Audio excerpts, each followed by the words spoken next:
모든 사람은 행복을 추구하고 경험하기를 원합니다. 그런데 사람마다 행복을 누리는 건 모두 다 다를 수 있습니다. 우리나라가 언제 가장 행복했을까? 지금 생각하면 2002년이 떠오릅니다. 그때가 한일 월드컵이 있었는데요. 광주 월드컵 경기장에서 응원했던 기억이 납니다. 그때 우승 후보 이탈리아와 붙었는데요. 전반전에 한 점을 실축하고 이대로 경기가 끝나는가 했는데 후반 43분에 설기현이 동점골을 넣었습니다. 연장전 후반에 안정환이 골든골을 넣었고요.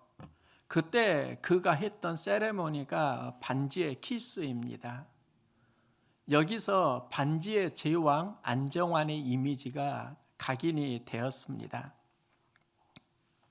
월드컵 경기장에서 대형 스크린으로 이 경기를 보았을 때 모두 다 춤을 추고요, 기뻐했고 그날 저녁은 대한민국이 축제의 하루였던 기억이 납니다.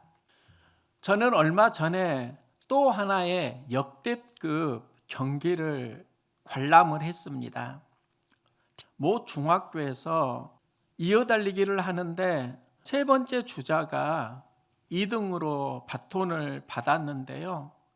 달리면서 1등을 추월하는 겁니다. 그리고 그 반이 1등을 했습니다. 나는 이 경기를 보면서 기분이 참 좋았습니다. 그 1등을 추월한 세 번째 주자가 제 딸이었습니다. 그런데 이런 질문을 해봅니다. 내 딸이 1등한 것을 모두 다 기뻐할까? 그게 아닐 수 있다는 겁니다. 그냥 나 혼자 나만 좋아하는 것 같기도 합니다. 이유는 간단합니다. 내 딸이니까, 잘 달리니까 기분이 좋은 겁니다. 그러면 월드컵 16강전에 대한민국이 이탈리아를 무찔렀을 때 우리나라는 굉장히 좋아했는데요. 이탈리아 사람들도 좋아했을까? 아마 그들은 다 이겨가지고 지니까 울상이었을 겁니다.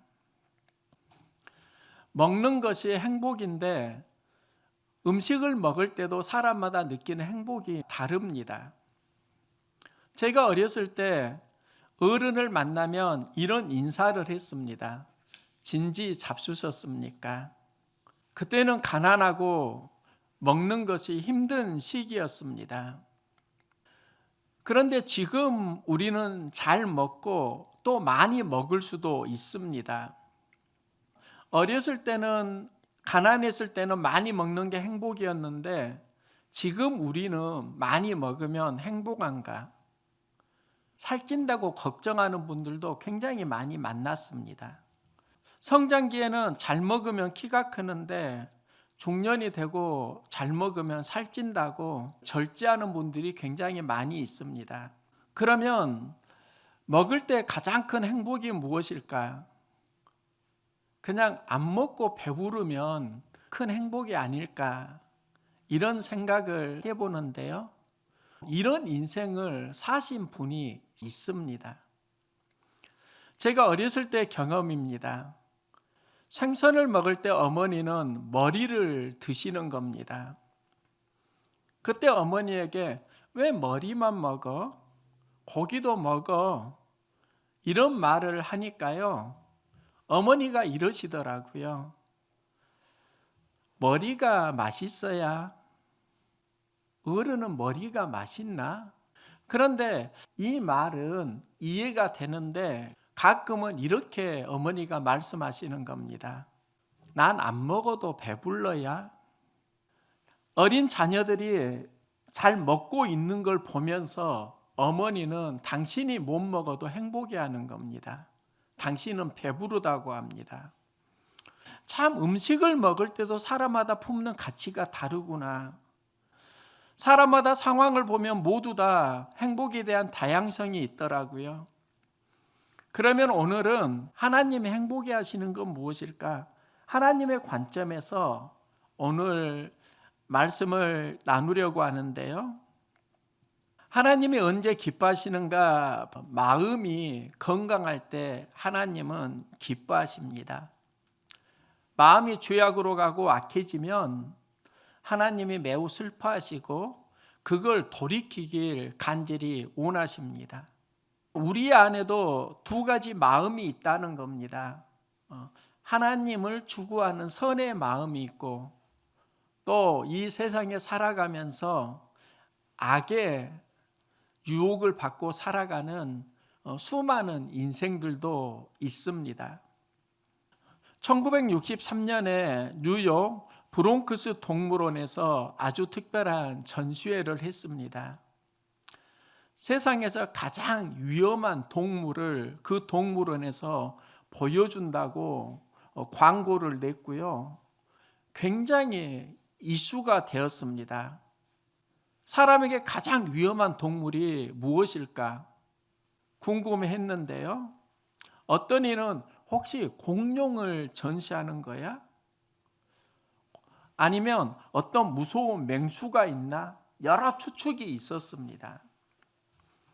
그런데 이 동물원에서 당일에 세상에서 가장 위험한 동물로 전시를 했던 것은 거울이었습니다. 거울 밑에는 이런 글이 쓰여져 있습니다. 여러분은 지금 세상에서 가장 위험한 동물을 보고 계십니다. 이 동물은 유일하게 동물종 전체를 전멸시킬 수 있습니다. 지구에 있는 모든 생명체를 파괴할 수도 있습니다. 세상에서 가장 위험한 동물이 무엇인가? 바로 거울 속에 비춰지는 자기 자신이라는 겁니다. 그런데 사람을 보면은 또 양면성이 있습니다. 세상에서 가장 위험한 동물, 이것도 맞지만 인류 발전에 가장 크게 기여하는 동물, 이것도 맞습니다. 인간에게는 두 속성이 있습니다. 건강한 마음의 속성도 있고 또 악한 마음의 속성도 있고, 하나님께서 기뻐하시는 건 건강한 마음의 속성입니다. 하나님이 천지를 창조하시고 하셨던 말씀이 그 말씀입니다.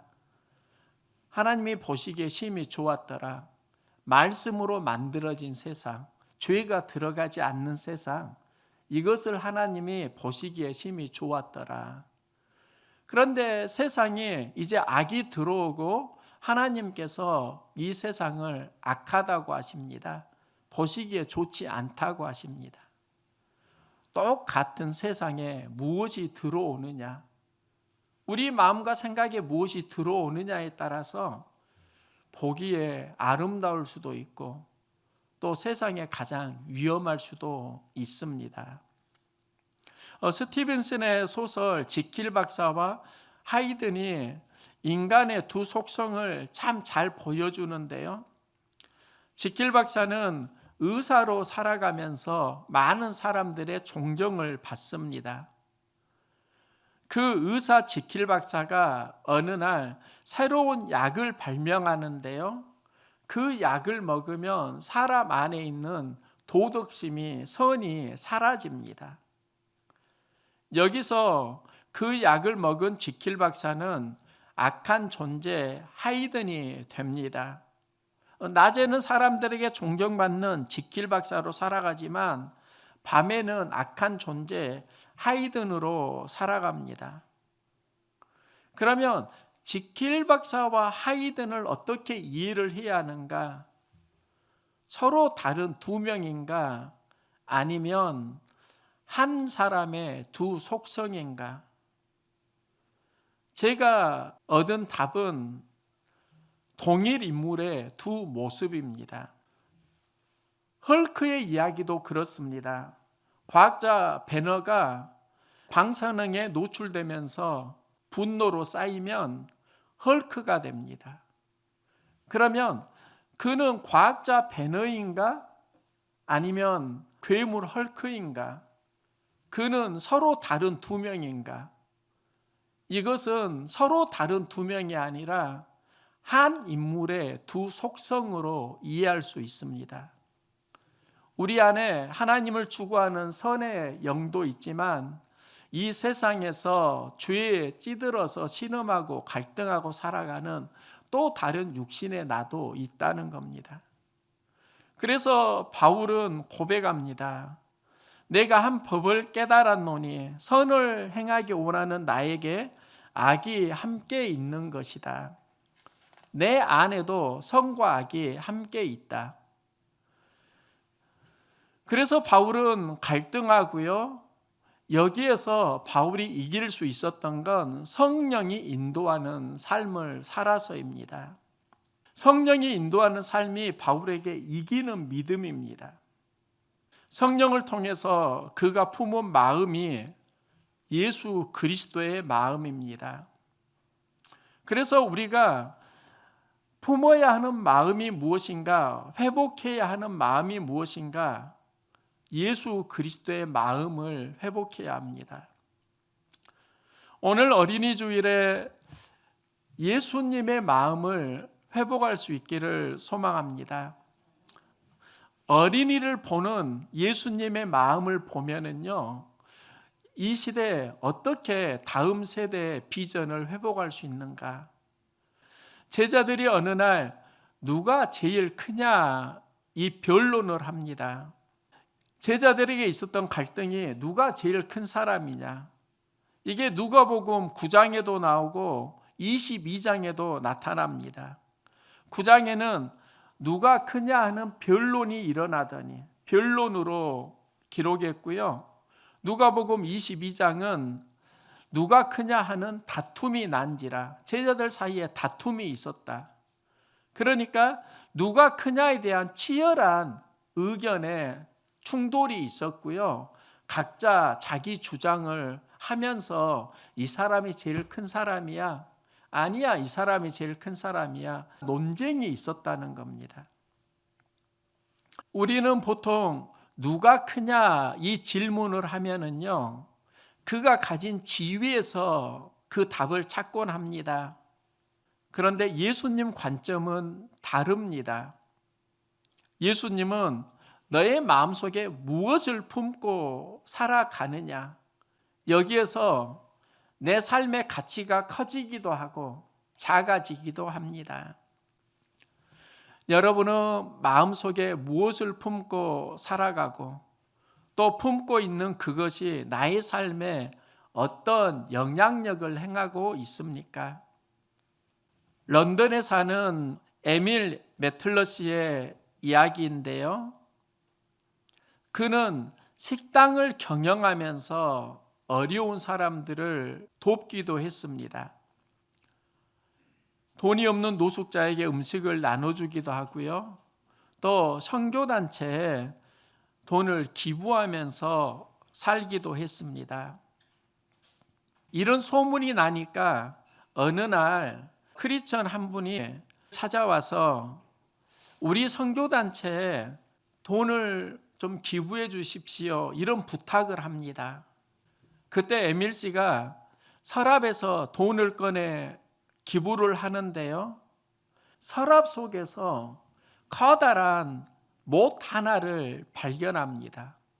서랍 속에 15cm 정도 되어 보이는 커다란 못이 있는 걸 보고 그에게 물었습니다. 왜 현금 서랍에 못을 넣어 두셨습니까? 이때 에밀 씨가 그 못을 집어들면서 이런 말을 합니다. 나를 위해 예수님이 십자가에서 지불하신 그 은혜를 잊지 말자. 마음을 품고 이 못을 넣어 두었습니다. 에밀 씨가 남을 섬기면서 살 수 있었던 그 내면의 힘은 그가 품은 마음이었습니다. 그는 십자가 은혜를 기억하면서 어려운 사람을 돕고 기부하는 삶을 살았습니다. 우리의 삶을 보면 내 안에 무엇을 품느냐가 내 삶이 어떻게 진행되느냐와 연결됩니다.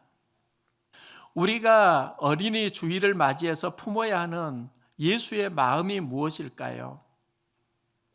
예수님은 제자들이 누가 큰 자인가 다툴 때 이렇게 말씀하십니다.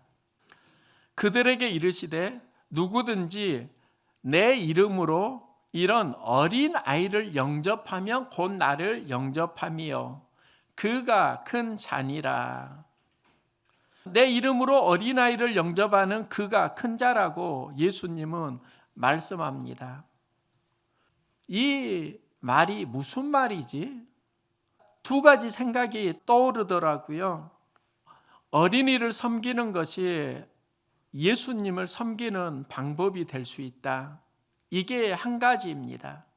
사람들은 큰 자를 섬겨야 큰 자가 된다고 생각을 하는데 예수님은 작은 자를 섬길 때 그가 큰 믿음이 된다고 말씀합니다. 어린아이를 섬기는 것이 예수님을 영접하고 예수님을 믿는 신앙하고 연결이 된다는 겁니다.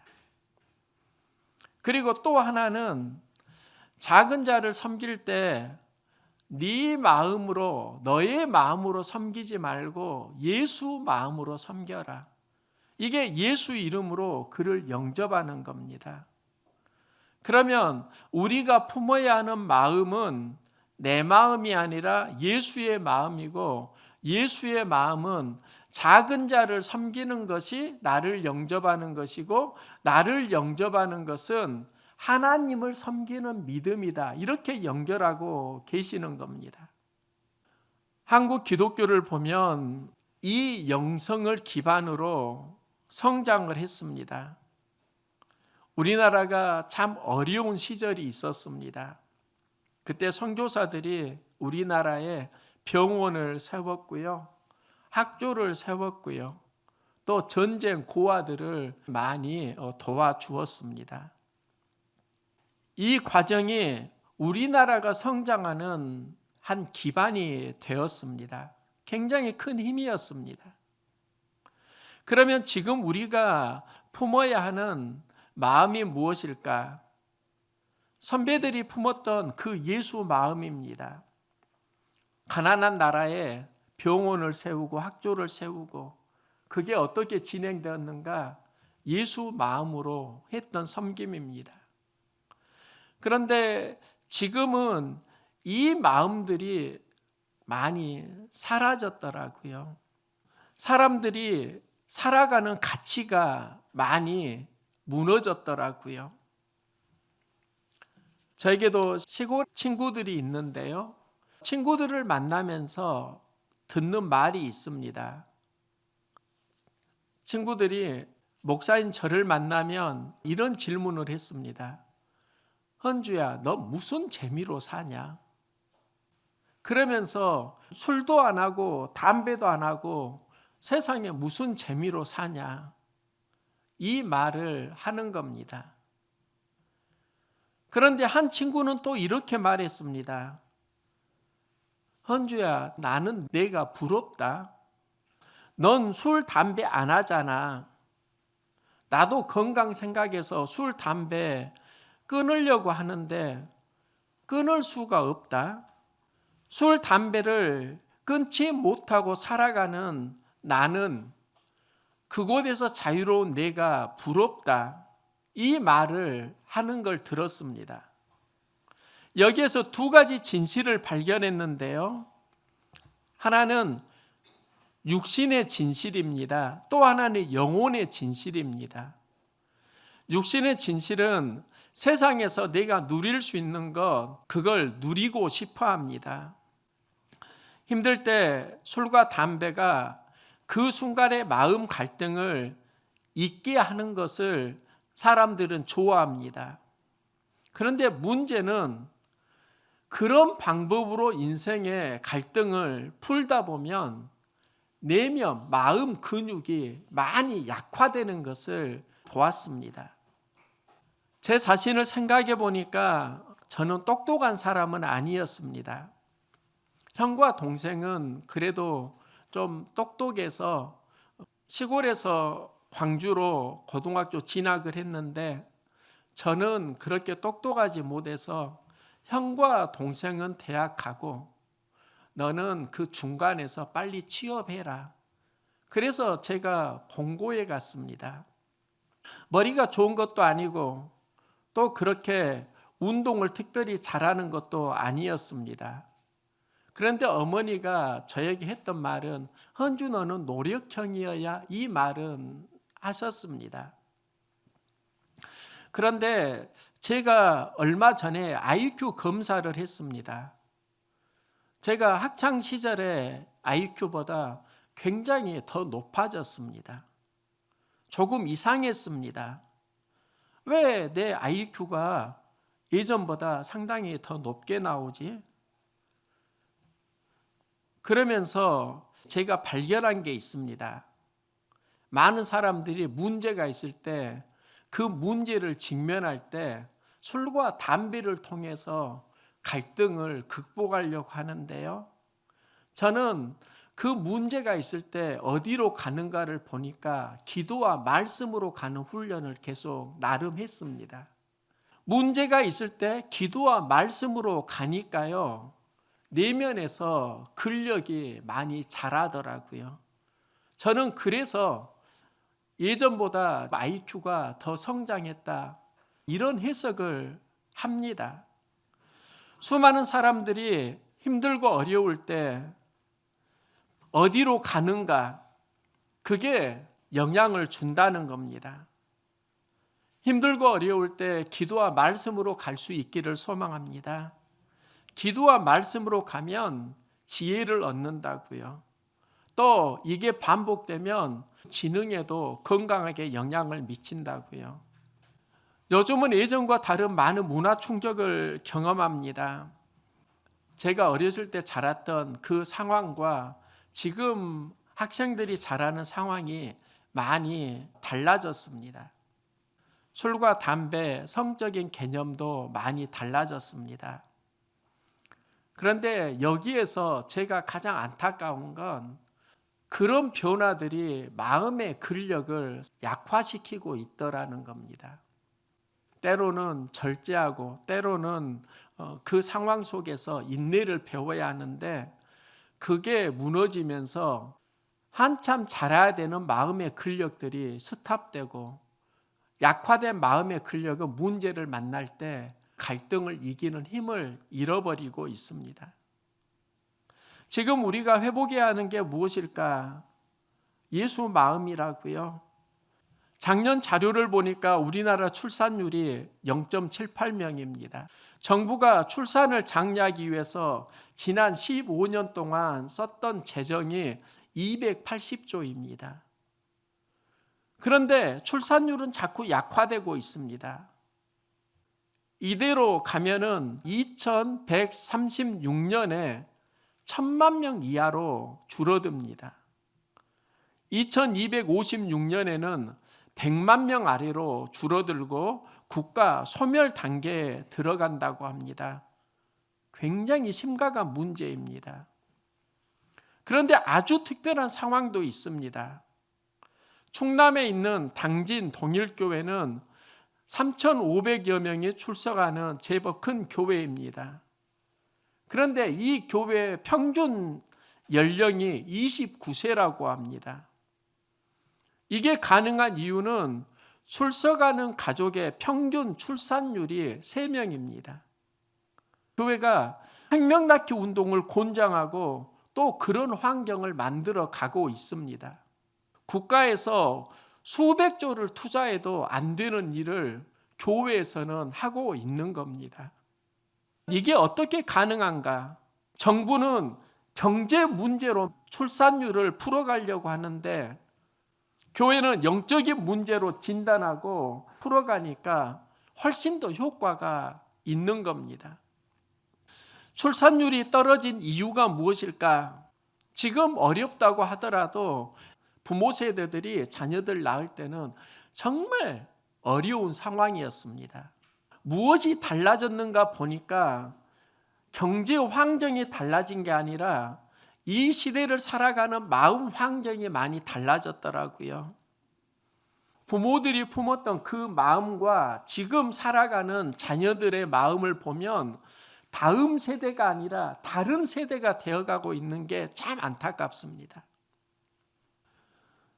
세상은 교회를 많이 비판하고 있습니다. 이유가 교회에서 일어나고 있는 많은 문제이기도 하지만 진짜 핵심은 그리스도인이 예수 마음을 회복하지 못하고 살아가니까 일어나고 있습니다.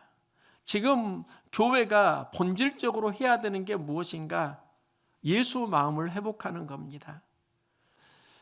마가복음 10장을 보면 사람들이 어린아이를 예수님에게 데려옵니다. 이때 그 아이를 막는 이가 제자들입니다. 예수님은 제자에게 노하시면서 어린아이가 내게 오는 걸 금하지 말라고 하십니다. 예수님은 어린아이를 통해서 하나님 나라 비전을 말씀하십니다. 어린아이가 되지 않고는 하나님 나라에 들어갈 수 없다. 하나님 나라를 볼 수 없다. 그러면 어린이는 하나님 나라 관점으로 이해를 해야 합니다. 아이들이 예수님께 나아올 때 그들을 막는 이유가 있습니다. 그게 바로 모든 사람이 공유하는 세상의 관점입니다. 어린 아이들은 큰 자가 아닙니다. 예수님은 그들에게 어린 아이를 섬기는 것이 큰 자라고 합니다. 예수 이름으로 작은 자를 섬기고 작은 자를 영접하는 것이 나를 영접하는 것이고 나를 영접하는 것이 하나님을 섬기는 큰 믿음이 된다고 말씀하십니다. 이게 다른 세대를 극복할 수 있는 다음 세대의 비전이라고 할 수 있습니다. 어린이를 큰 자로 여기고 예수 마음으로 그들을 섬길 때 그들이 다음 세대가 됩니다. 지금 한국은 다음 세대가 될 것인가 다른 세대가 될 것인가 이 문제에 직면해 있습니다. 어린이를 대할 때 예수 마음을 품어야 하고요. 어린이를 통해서 하나님 나라가 이루어진다. 이게 예수님이 우리에게 주시는 비전이고 어린이를 영접하는 것이 나를 영접하는 것이고 나를 영접하는 것이 나를 보내신 하나님을 영접하는 것이다. 어린이를 영접하는 것이 나를 영접하는 것이고 말씀을 따라서 어린이를 영접하는 것이 하나님을 영접하는 큰 믿음이 되고 이 믿음이 하나님 나라 비전과 연결된다는 겁니다. 우리의 믿음이 예수 마음의 믿음으로 하나님 나라를 이루어가는 섬김의 큰 믿음의 삶을 살아갈 수 있기를 소망합니다.